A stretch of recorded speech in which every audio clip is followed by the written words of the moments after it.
A Senton man was shot and killed in his community in Windsor St. Anne's Bay on Sunday morning. He has been identified as 34-year-old Ziggy Thomas. According to the police, Thomas was walking along the roadway around 11:20 a.m. when he was pounced upon by gunmen. He was shot several times. The police were summoned and he was taken to hospital where he was pronounced dead.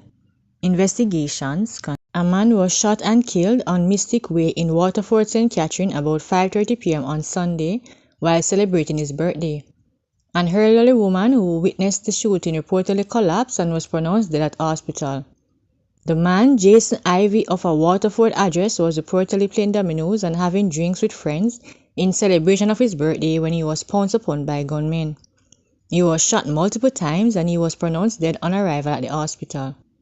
A man was shot and injured Saturday afternoon in a daring attack at a bus park in Spanish Town, St. Catherine, sending bystanders scampering for safety. The victim remains hospitalized. The incident on Burke Road occurred about 5:30 p.m. Reports are that the victim was seated in the park among other persons when a man approached. The attacker allegedly brandished a handgun and fired shots, hitting the victim repeatedly. A deadly dispute between two close family members over empty bottles 3 years ago has resulted in a man being convicted of manslaughter in relation to the stabbing death of his father. Dennis Jr. Brown is scheduled to be sentenced on July 7 after a jury unanimously found him guilty of manslaughter relative to the death of his father, Dennis Brown Sr. The verdict was handed down last week at the end of the trial in the Home Circuit Court in downtown Kingston.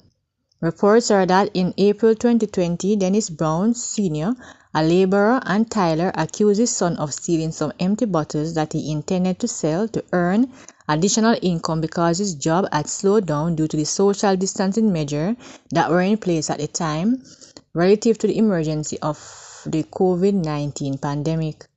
An argument later developed between the two at their home in Hodman Lane in St. Andrew, during which Brown Sr. was stabbed by his son.